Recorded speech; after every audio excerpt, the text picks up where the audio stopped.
Good morning, everybody. Welcome to the latest and greatest breakfast session. I'm really happy to introduce, hang on a sec, we've got a problem.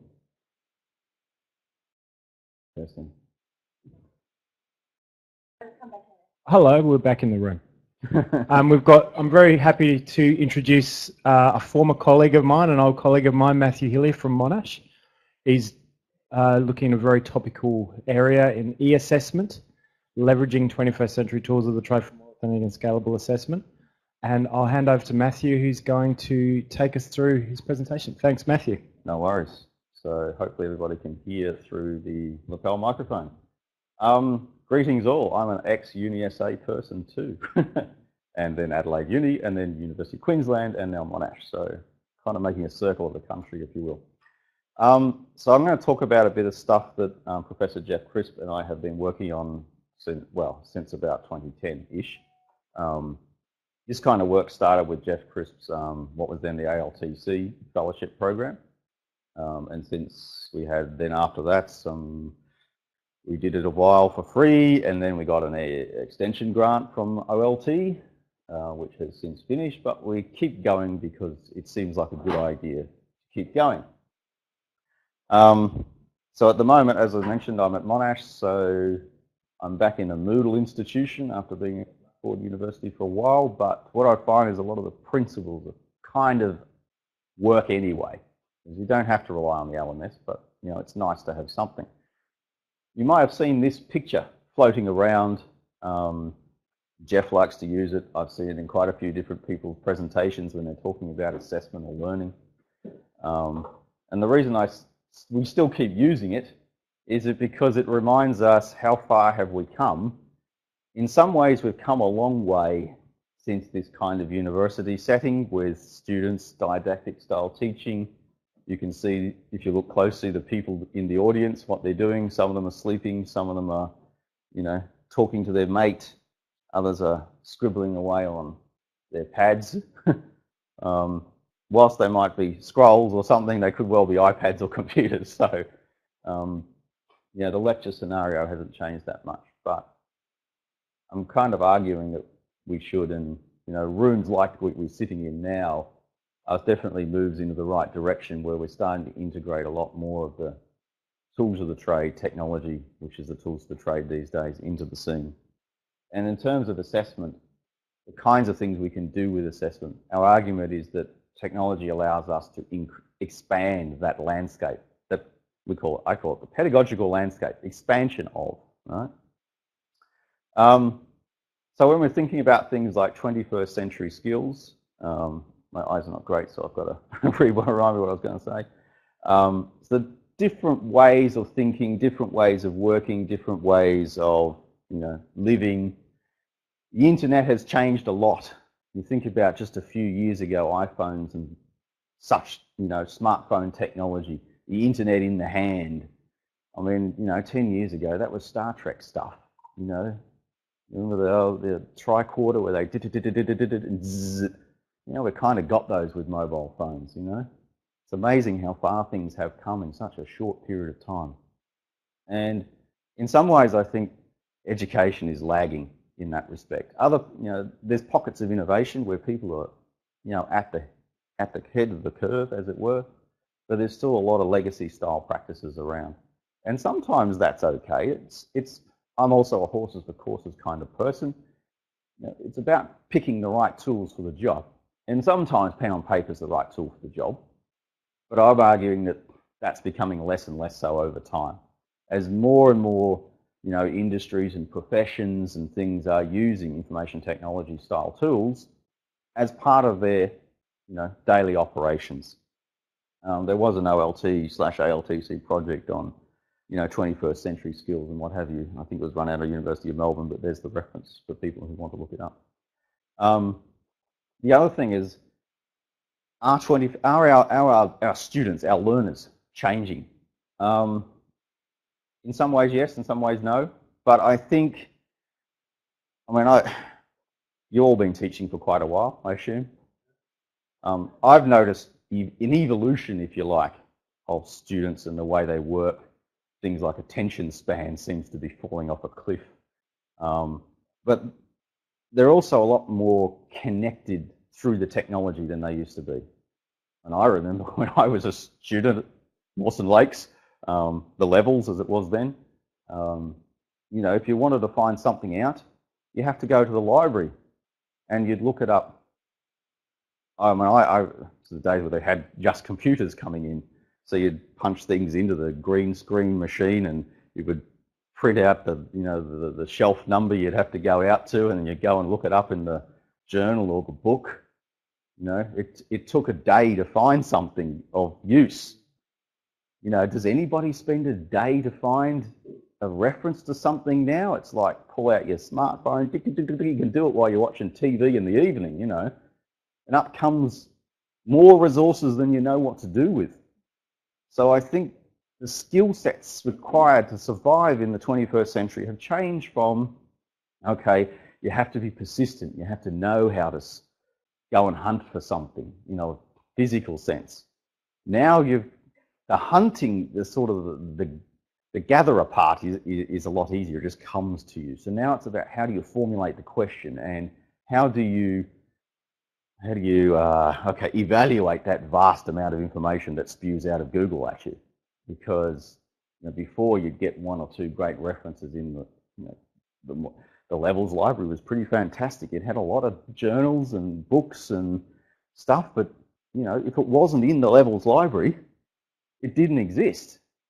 Now we can access from anywhere, any university in the world, but not just universities. Every piece of cruddy operation that happens to be out there spewing out whatever that they feel is appropriate to stick on a web page, because, you know, it's on $0 barriers to entry now to be a global publisher. And of course, our students have to deal with that avalanche of information.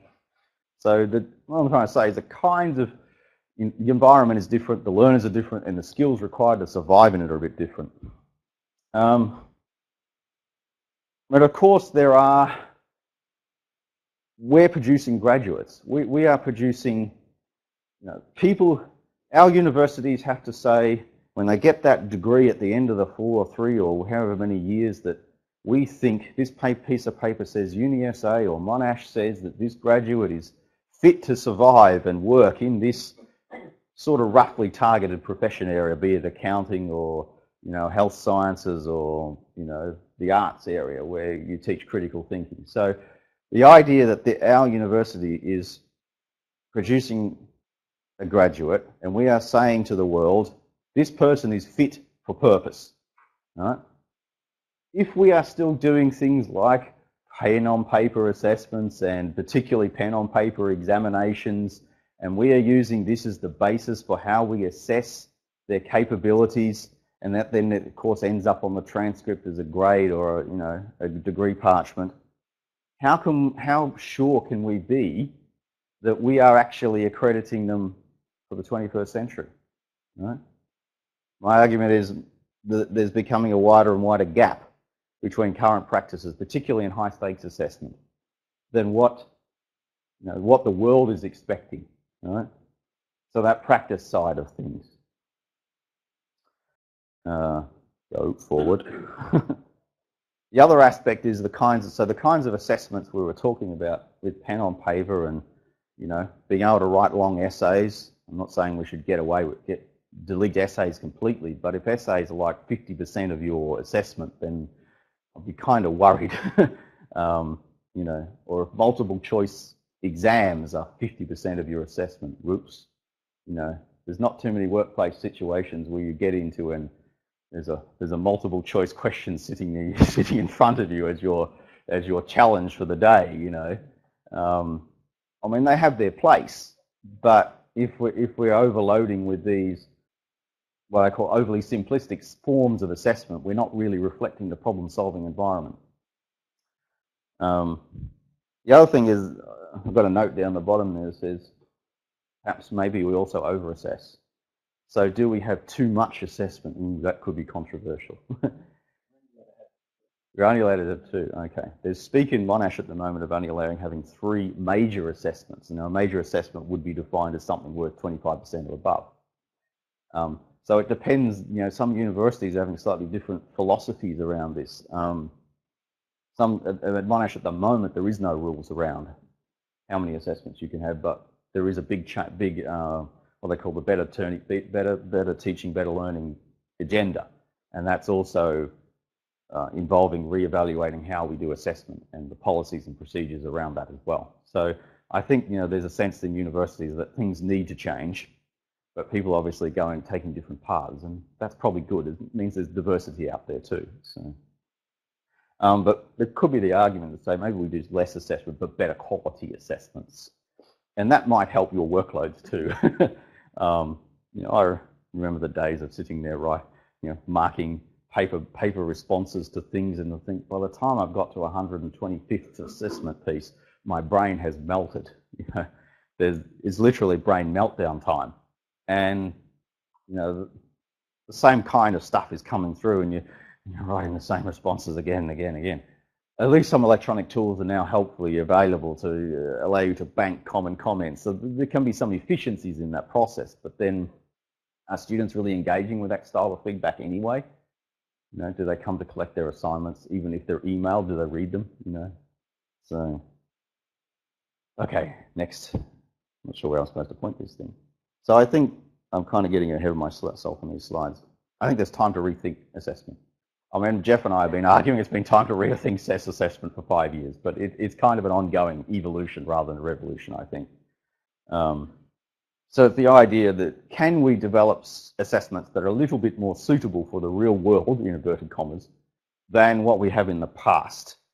And that means the ability for students to solve messy, wicked style problems. Now, some disciplines do that through workplace immersion programs, and education been doing that for donkey's years, because students go out into practicums and they are immersed in a real classroom, and they have to learn how to survive. Medicine does it, architecture has many work-based placements, but that's one form of learning. I think we can bring some of that richness by leveraging technology into the classroom as well. So this diagram is talking about the evolution of assessment from what you might call 1.0, the traditional ye olde style assessments, where mostly paper-based, mostly classroom-based, mostly formalised, etc., to what Bobby calls assessment 2.0. I suppose that assessment 2.0 is a play on the words of Web 2.0, where it's much more user-centric. There's more interactivity. There's less, I suppose, formal. And if you think about what's coming, the ubiquitous nature of technology. So I think the date on that was 2007. So if you think about how long the iPhone's been around, the mobilization, if you like, making the internet portable. When Web 2 started coming around, it was still computers on desktops, so they were still relatively fixed in space. Now with mobile devices, that sort of last dimension, if you like, has been somewhat more freed. You've got a mobile phone in your pocket. It's a portable computer. It's a very powerful device. It can do many things. So let's start leveraging that power of technology for doing more creative forms of assessment as well. People have probably seen the hype cycle. So and what I'm putting this up for is things, as we all know, in education is very fashionable style. Things come and things go. It's learning analytics this year. It could be with MOOCs a year and a half, 2 years ago. These things come and go, but my argument is that all these things are useful in different ways, and I'm putting this up here not to say that, okay, yes, there's a fashion industry here, but a lot of stuff does get up into that plateau of productivity. We learn how to use them more effectively over time. Right? I mean, look at this Adobe Virtual Classroom, how adept it's being used here today. All right? When this stuff was first introduced, it was kind of like very clunky, and we didn't really know how to use them properly. What was their best use? Things like Second Life. Anybody heard of Second Life? It was a fad, probably 5 years ago. Everybody was on it like crazy.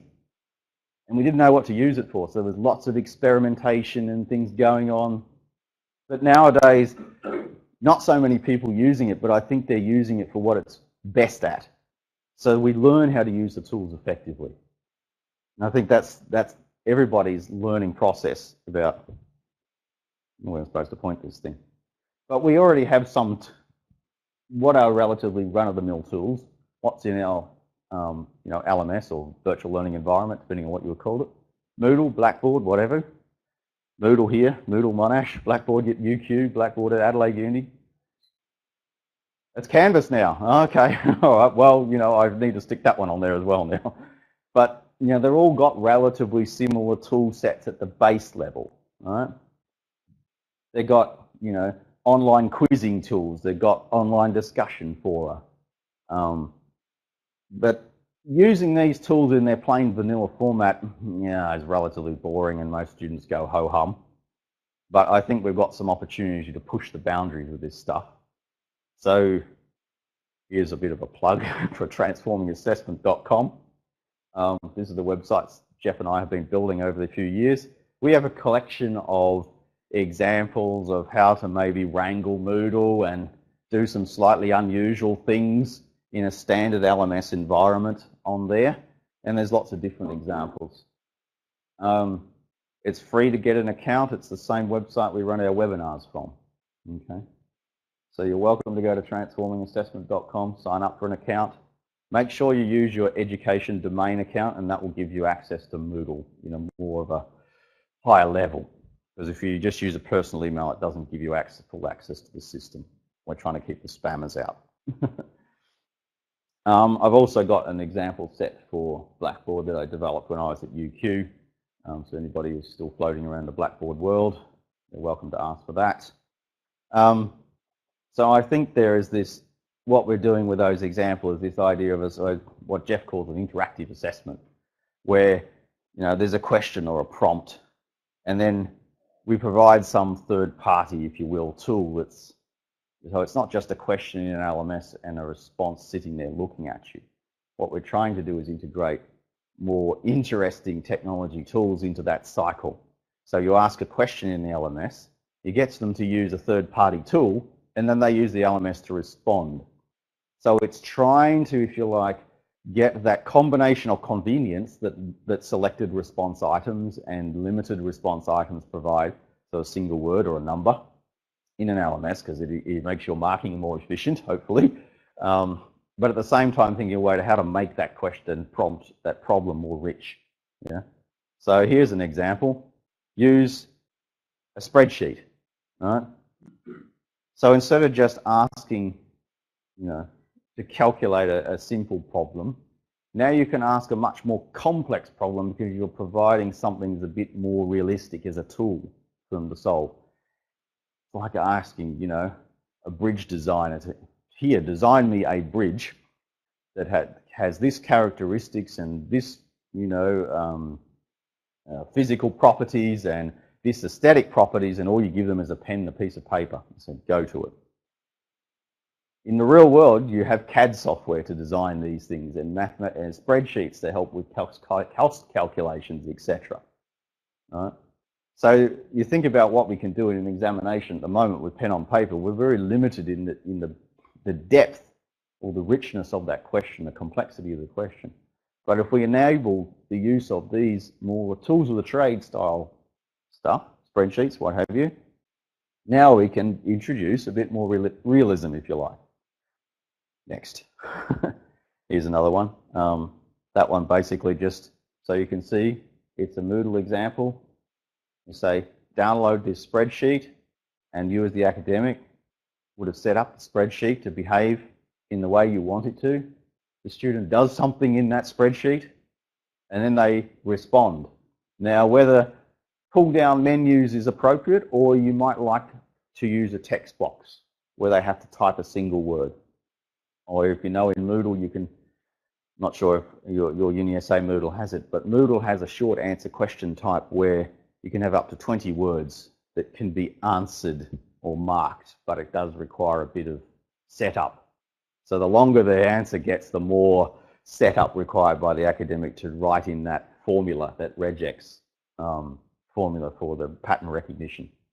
But you could use single word boxes or numeric responses that doesn't sort of give away hinting the answer.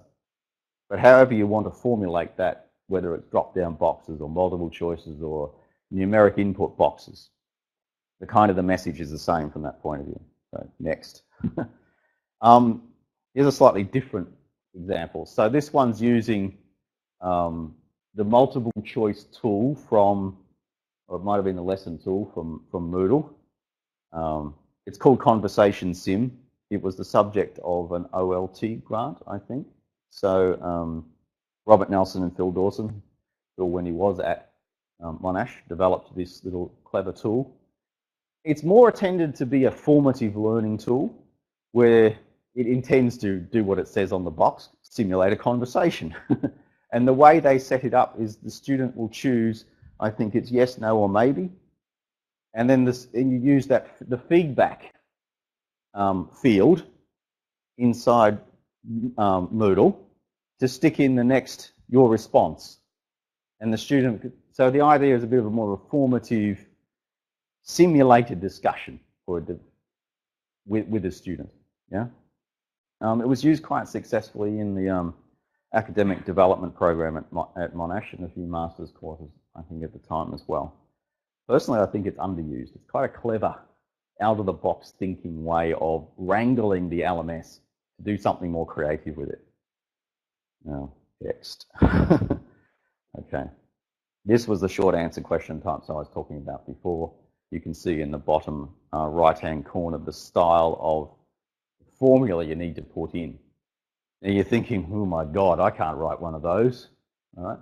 How much effort does it take to write one of those complex formulas to be able to evaluate the sentence that the student puts in?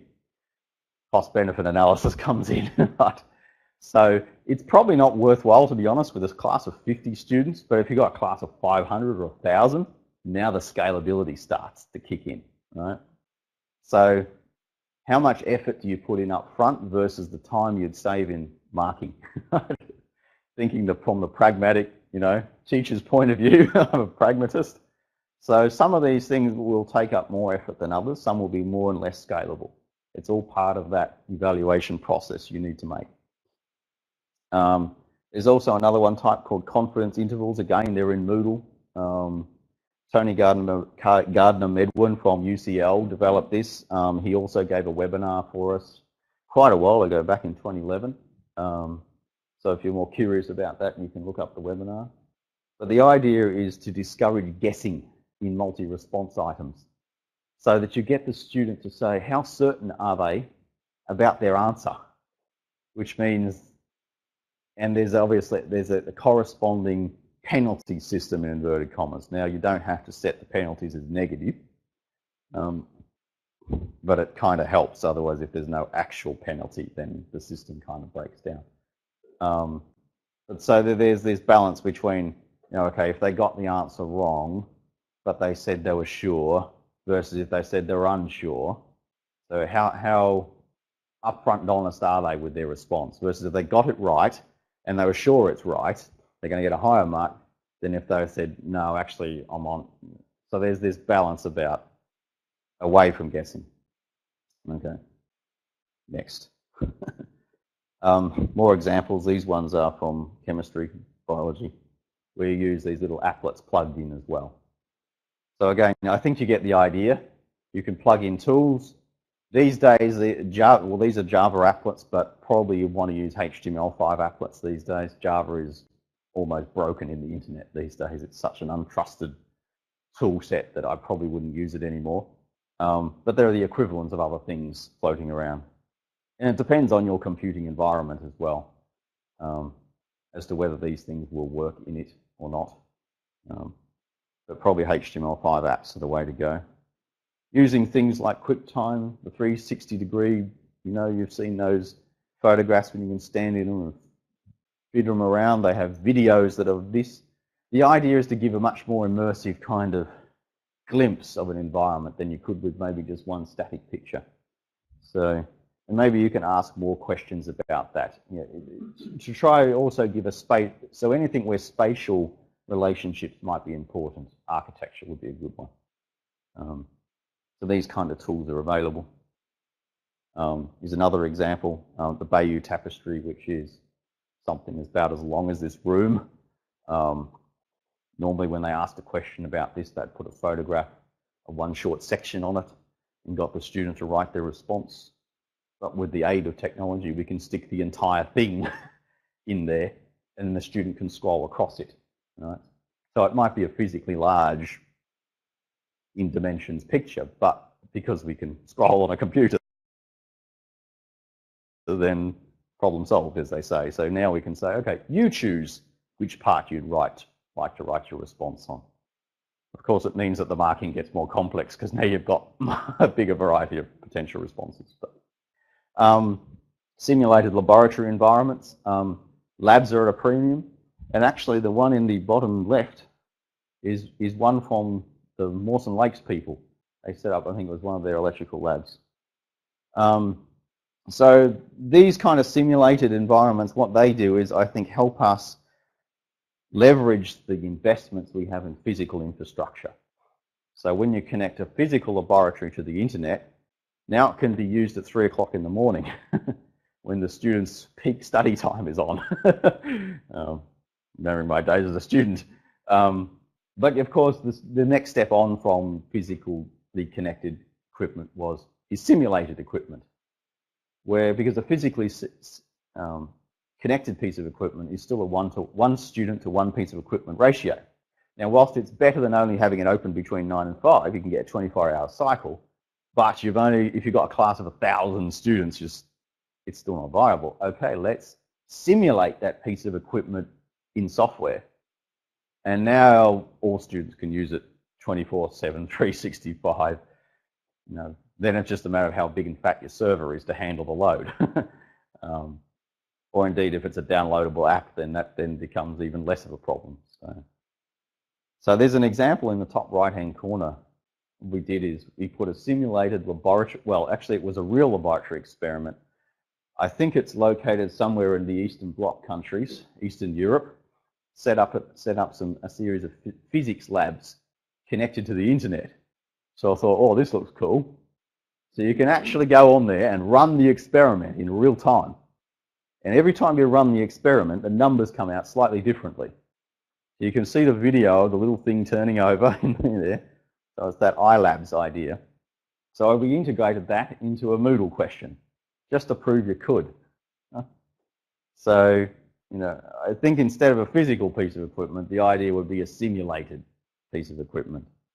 And because these experiments have been run thousands and thousands and thousands of times, if you record the results, you're essentially playing back someone else's results, but it's taking out of a pool of 1,000 different experiments. So it's almost like you're doing it for real now, because we can simulate it rather than have to use the real equipment.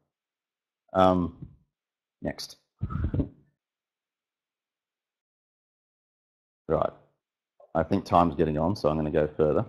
Another one called the idea of stealth assessment was kind of to get out of the way of the problem solving. So if you think about the way we set assessments, we ask students to do something and then, okay, we might ask them questions about it. What happens if we can assess them whilst they're actually doing it in real time? So we're thinking games, right? The gamification idea. So the idea, computer games assess performance based on certain metrics in real time over a long period of time. Education hasn't cottoned onto that idea very well. It's getting there, right? But I think there's a lot of power in this stuff. So we can use tools like scenario-based learning. There are different sort of tools to build scenarios. This one used to be called Scenario-Based Learning Interactive. It was developed at the University of Queensland. Unfortunately, as things sometimes do, it kind of got defunded. But it was a good example of the idea, where you can build quite an interactive scenario with pictures and cause and effect, and students had to go to a certain place before other bits of information would be revealed. So you can't get the test results and before you've submitted the paperwork sort of thing. You can't submit the paperwork before you jab the student, jab the patient. So there was a sort of a chain of events that had to happen before you work your way through that scenario, and that was branching as well. So you could make mistakes safely without killing anybody or bankrupting your company, as it may be the case. So, and the thing is, this thing would track what the student did in the environment. The next step on from that, of course, would be to have a very useful dashboard at the other side that showed the academic what the student did in the environment. And if you've built in metrics about what are your performance points, so things like cost and time, right? You can't, as a medical person, run every test in the book. You can, but it costs a fortune, right? So you would set up the scenario so that there will be a cost associated. The more tests you do, the higher the dollar value went, which is the real world. So then the trick for the student is to work out which are the right tests to run, right? And in which order. So there will be an assessment, just like you do in a game, built into that in the background, right? Obviously, again, it's a cost-benefit analysis. If you had a class of 50 students doing something like this, is going to put that upfront development time. Now, maybe if you're lucky and you've got the same course or unit or module, I can't remember what you call them in, but if you've got that same course over a number of years, you can reuse that scenario. Maybe you can tweak the variables in the system so that it comes out slightly differently. So I think we have to also be a bit intelligent, critical thinking about how we go about using the tools. Some of them are going to cost us a lot of development time up front, but they might save us a lot of marking somewhere else. Depends how many students you have. You get the idea. But there are already a lot of these simulated environments already out there on the internet. We don't necessarily have to build them from scratch either. Right? So what we might be able to do is find a simulator that's already out there and integrate them into our, put some assessments that suit our purposes around them. Pierre from University of Queensland, he did I think it was an OLT project on this as well, called BizSims. So you could go to bizsims.edu.au. It focused on simulations in business. What he did is they evaluated various simulations that were just out there on the internet, available. They didn't make anything, but they evaluated them and they put some lesson plans and things like that. They put a bit of a framework around them. So again, he gave a seminar, when was that? 2015, if you want to go and look up the webinar for that one. So here's an sort of example of some assessment wrapped around a simulation. Now, when I said, assessment and a simulation integrated, again, it's horses for courses. It doesn't have to be that way. You can leverage that simulation as a way of injecting some real world-ish reality into a problem-solving activity, and then you maybe put a little bit more traditional assessment. So you might ask the student, okay, go and run your virtual business for a simulated 6 months, and then write up a business plan around that, which is in fact the way UQ developed their business environment. So I'll show you that one a bit too. So reports, presentations, all these things happen. We do them already, but they're also, relatively realistic. So let's go faster. I was going to, where are we on time, folks? 20 minutes. Okay, so let's go faster. Yeah. So I was talking about mobile learning devices. Everybody's seen the idea of clickers in classrooms. This system got my attention and I developed at Hong Kong Uni because they've taken the idea of a clicker a bit further and they've gamified it a bit more and they've got multimedia capabilities built in. So students can submit videos and things like that, not just, answer static responses. There was another one developed by Chinese Uni in Hong Kong that really did a whole lot of games around it as well. Okay, next. There's this other idea of using mobile beacons, RFID and Bluetooth connected beacons, where if students go around a certain environment, then there'll be some interactive information communication with their devices. So virtual tours and things like that. So Singapore has actually got onto this, their Singapore school system's got onto this quite big. and they have, you know, virtual tours around certain sections of the country. So the school students can go around with their mobile devices and do sort of interactive, semi-self-directed, if you like, virtual tours and problem solving and, you know, research and activities and things like that. More mobile devices. Everybody knows a mobile device. Talked about virtual spaces before. You can also connect, you know, these virtual space worlds to Moodle. We used to have a Second Life island, but it died. So some of these pictures you see on the screens are from our Second Life island that was connected to a Moodle system. So students could do interactive tasks inside the 3D simulated world, and the results would end up in the Moodle gradebook. So you didn't have to go in there and sit there and watch the student do it in a virtual world, which was kind of silly. But the virtual world and the Moodle system was connected together. Next. So when I was speaking before about the UQ virtual business environment, so this was developed for the pre-university sections, like the not sure if you have UniSA college or something along those lines. Yeah, first year business program integrated to the business degree. So I think they used OpenSim to develop theirs, and they have a virtual trading economy in there, and they've gone further than the standard OpenSim / Second Life implementation. They've added extra codes in there, so there's metrics around, you know, what have they got? Health, satisfaction, relationships. So how the students go in there and do trading with each other. They have to set up their virtual business. They have to set up a marketing plan. You can see there's advertising spaces in there. If they buy an advertising space and put the advertising in, it has an effect on the trading health, how many widgets they sell, and it generates a set of unique accounts is the idea. So because you've got so much random activity in here, there's many things. It's very open in its scope. Each set of company accounts is going to be unique. You know, they can go to the law courts, you can take out a bank loan, you know, there's all sorts of different actions that the students can take in here.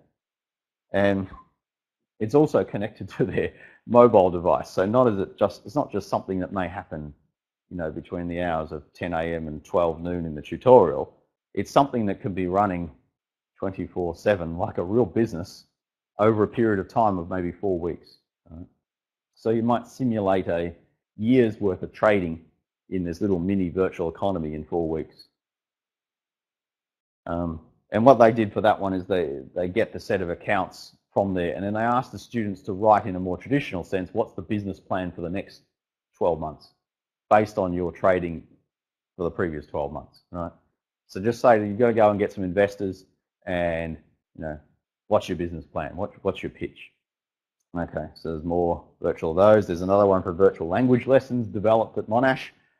Scott Grant has done a fantastic job of this virtual language learning environment. It was originally built in Second Life. He rebuilt it in OpenSim, so it's like 10 times bigger than it used to be. I don't know if anybody saw Chinese Island. Has anybody gone into Second Life and seen Chinese Island? Yeah. Yeah. So Chinese Island was developed by Scott Grant at Monash. It simulates a Chinese city on various different bits of, you know, banks and airports and farmers market and real estate agent and all of this sort of thing. So the idea was task-based language learning philosophy. So you'd ask the students to go into the system, and they'd have to use Chinese within the system. So he had a special HUD device, not sure, next example. And he even had Chinese currency system where people were given a task. Okay, you need to cook a bowl of noodles. All right? Go to the farmer's market, buy the ingredients, negotiate the price, pay the money. You have to find your way to the farmer's market too, because there's no, you know, so you have to ask for directions. You have to go to the farmer's market, you need to buy the correct set of ingredients, you need to come back to the kitchen. Then you need to learn how to use the equipment, follow the recipe, all in Chinese, right? So the idea was it's a much richer simulated reality. Of course, creating this is not without its costs, but imagine the more expensive option of sticking the class of 100 students on an aeroplane to go to China or Chinatown to learn how to do this, right? So a simulated environment allowed the students in country Victoria to hook into this system and get exposure to the first foreign language environment they've ever seen, right? Because obviously students in country Victoria haven't got the luxury of going to Chinatown in the city and maybe attempting to speak Chinese to the local people because there aren't no Chinese people in their local area, you see. So I think it's expanding that pedagogical landscape of what's possible, right? Not saying any of this is easy. He's had a grant to build this system. Then on the other hand, once the system is there, why can't other people leverage that as well? So, in fact, what we're going to do, Scott and I are going to work on this thing to integrate it into the e-exam platform I'm developing for another OLT project. 4D virtual spaces, this was another project. Again, it was in the agriculture area. The idea is to bring the farm to the city, as it were. So they went around and they mapped a whole lot of farms. This is kind of a choose your own adventure, if you like, set of one of those 360-degree images all joined together. But what they've done extra is to integrate the 4 seasons. So they've gone back and visited this place over multiple times. And you can see down the bottom, there's data in there as well. So there's data matching the time. So in that case, I think it's rainfall. So now you've got a much richer environment. It's just not like a virtual tour, but it's kind of like there's data that you can set assessment tasks against. Right? You can see there's some 4 seasons of one of the farms, and the data you can see down the bottom, rainfall or whatever it might happen to be, temperature. So it gives people exposure to places that they, wouldn't be able to get to otherwise. Okay, so I'm going to go faster because we're almost done. Again, there's more simulators online. Resources. What I wanted to do just before I stop is introduce the last part of and I think I've hinted it already, the examination room, the last bastion of pen on paper on most university campuses. Right? They really do still look like this. Not quite as pretty as that one, but students are still cheating in the background, still begging for their marks. Right? So I've developed this, you might know that I've got this project with the OLT. There's 9 university partners. Ruth here is a partner for UniSA. Yay, go UniSA. My argument is the one on the right is how we do exams now. The one on the left, the picture on the left, represents, if you like, the modern world. It's messy. There's lots of technology in it. People are working in groups. The idea of using the modern tools of the trade to solve problems. And that is actually a photograph of the Monash exam hall. Right? And I know the UniSA one looked very similar down at the showgrounds, yeah? That's the Caulfield racetrack. That is 1 floor of 3. That place, there's about 50,000 students that get processed that through every semester. It's a massive number of people. It's the biggest military operation in the annual, triannual, or whatever, twice yearly military operation ever mounted in the country, I think. So, so in order to obviously to develop something that works within that environment, it's got to be pretty robust as well. But the argument comes back to being, there's this disconnect between the real world and the way we're doing our the pointy end of the assessment. I know places like, School of Education. Do you have exams? I don't think so. In education. The odd one, yeah. So frequently, I think it was UQ. So UQ School of Education, no exams at all. But still, examinations are still pretty common in most disciplines, right? And we rely on them quite heavily. Because we regard them as being safe, minimal opportunities for cheating, minimal opportunities for outsourcing of the students' responses to a ghostwriting service. Although ring-ins are still a problem. But we still would culturally regard these things as reliable forms of assessment and relatively scalable. Right? You see a number of students sitting in there, try to get them into a work placement. Good luck with that. Right? So in the ideal world, everybody would have immersive work-based experiences and that kind of thing, but it doesn't scale so well. Yeah. Okay, next. Almost done. Here's an example of a UQ e-exam we ran. This was in the dental lab. It's actually a perfect exam room because it had power sockets and flat tables, and those screens could show the clocks. And yeah, I just wanted to see that things are moving. What we did for that one was we started simple with paper-based exams, but they were computerized so that the students could type rather than have to handwrite. The assessors or the course coordinators said the first thing they noticed was, oh my God, I can read the writing, so I could mark it faster. The early trials, we gave students a choice of handwriting or typing, hence the format doesn't look very interesting yet. All right? That's where we are now. Andrew Fluck at UTAS has developed a little more interesting Word document-based exams. He's integrated in the Scratch programming environment, PDF files, multimedia. So with hypertext links in a Word document, that's kind of like step 2. And step 3 is the future. Next. Looks something more like that. Now we start to get interesting. All those interesting examples I've been showing you over the last 40 minutes, whatever you. Let's integrate that into an exam room capable system. Now we've got some real interesting possibilities for some quite, you know, I regard it as actually interesting exams. The students might actually be interested in doing these kind of exams. Tools of the trade stuff, simulations, even leveraging the multimedia capabilities in Moodle. All right? Okay. This is what our process looks like. Sorry, 2 slides to go. You can see there's a bit of a process to go through. The system at the moment uses standard commodity components, relatively commodity components, USB sticks. The USB stick contains the whole operating system. So we're not limited to one piece of software. You can plug all the different softwares into the e-exam operating system, if you like, which is residing on the USB stick. You start up the student's laptop with the USB stick, which controls the whole software environment. So we're not using Windows or Mac OS X. We're using our own e-exam system, operating system to host. Right? So all students in the room, regardless of the piece of equipment they got, are operating in exactly the same environment. All got the same software tools. So now we have a level playing field. But the idea of using bring your own device laptops was a provision thing. Okay, can we leverage the devices that are already in the student's hands? Yeah. So the idea was the previous photo with all the students in the tables, there wouldn't be pens and papers on the tables, there would be computers. And hence they've got that much richer tool set. Yeah. Okay. This is enough. Questions, please. Okay, thanks, Matt. We'll run through this, Mike, because obviously so the people online can hear. There's a couple of questions online, so if you've got a question, I'll get you to put your hands up in a sec. The first one is from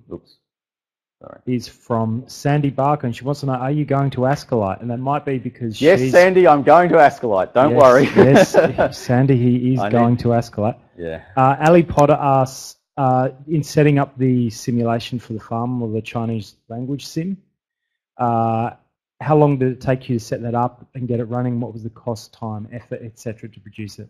Okay, good question. I didn't do it, so actually I'm sorry I can't. But the farm one, there was a transforming assessment webinar on that. If you want to send me an email, I can tell you which date it was, but you should be able to go and look up our transforming assessment website and you will see the past webinar section and you'll be able to chase that down. The same with the Chinese island. Scott Grant gave a webinar on that one as well. But again, happy to accept emails if you get lost in our website. Thanks. Okay, any questions in the room? Anybody? There's one. Just wait a sec.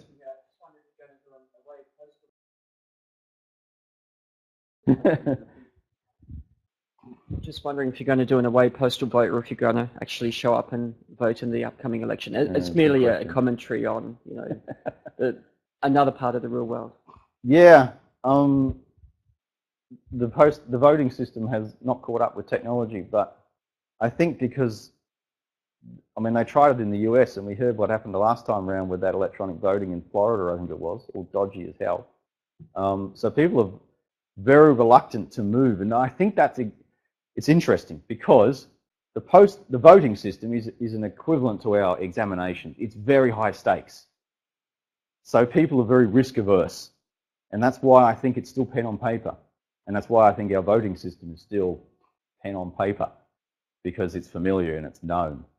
Now, in the case of voting system, the advantage of computerization, well, it's marginal. We're not expanding any pedagogical landscape there. It's an administrative efficiency for sure. Right? It may increase the access thing, because then people don't have to travel quite so far to put their vote in. But I guess the governments and things think that the risk of the unknown is too great compared to the minimal benefit. Conversely, I'm arguing actually that there is a huge pedagogical advantage by moving to technology, but we do have to be careful about it. We do have to, I think, take step by step. I want to see evolution and not revolution in that space. So I've sort of answered the question. Okay, question in the room? Thanks for that. It was an interesting presentation. I've started to use a video assessment to simulate the real life experience of my students doing financial management. And I surveyed them to find out what they thought of it. Very mixed response, but one of the common responses, apart from I hate doing presentations, was, you haven't taught me how to use the technology. Where do I fit that into my actual teaching, given I've already got a crammed amount of material in there? I'm assuming that they can use their smartphones already, and it doesn't look like they can. You've raised a very important point to this whole, and harks back to last month's topic that you guys hosted here on digital literacy. We can't assume that the students know how to use the technology for the ends of which we hope to put it to. Right? They might be experts on Facebook, but that's about all they're experts in terms of using a mobile phone. They don't necessarily know how to use that mobile phone for learning, or for maybe industry-focused style of activities like financial management. Right? So we have that role as educators to help our students learn the tools of the trade. Right?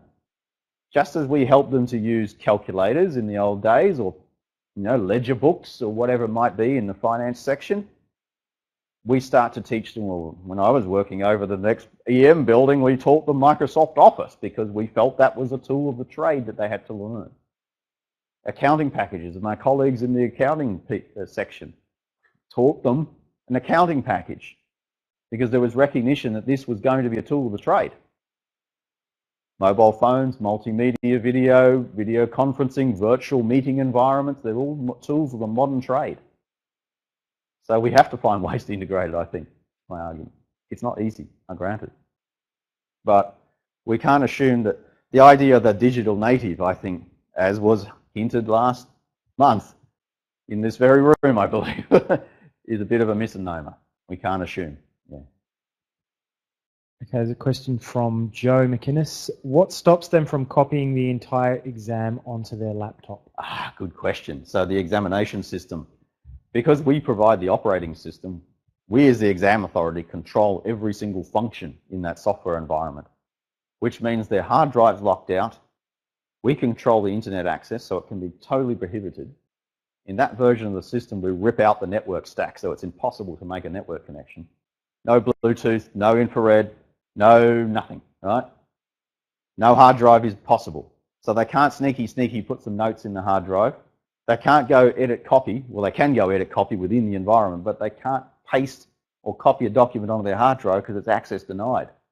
If they plug in a secondary USB stick, it won't mount, access denied. Because we provide the operating system, we can control the whole environment. Right? So essentially we're borrowing the student's keyboard and trackpad and screen and processor for our purposes to run the high stakes assessment. Right? So I think that's the answer to that. No, they can't just copy it. But of course, if they've got a mobile phone, they go click, take a picture of the photograph of the screen, just like they can now with a paper-based exam, right, with little micro cameras in their glasses or the end of their pens or something like that, right? So just because we introduce a computer doesn't mean, oh, great, all security problem is solved. No, right? We've got a whole new set of problems, but we've also got the old problems that may not necessarily go away. We can use the technology for things like, okay, webcam. Let's take a photograph of the student sitting in front of the keyboard and maybe later do facial recognition or real time if we've got a network connection, right? That would imply a high level of digital literacy on behalf of the student, although which is quite good. Of the student and of the people running the system. To cheat at that level would take a lot of skill. Well, it only requires one person to sell a hack solution. Okay. Right? So it's always the arms race, you remember. So why are we doing this? We're doing it because we think it's better pedagogy, or andragogy if you want to look at it that way. Right? We think we can do better assessments using technology. I think that's my reason to do it, not the administrative savings that are potential. We can do things with analytics. Right? We can track every single thing that the student does in that system because we control it. So we can learn how students solve problems in a high-pressure situation by looking at the analytics, the tracking, how quickly they answer certain questions. That part's impossible. We can do limited analytics on paper-based responses, like bubble sheet responses. We could stick them into a spreadsheet system and can run some analytics against that. If someone wants to sit there typing all the responses in, they could do that.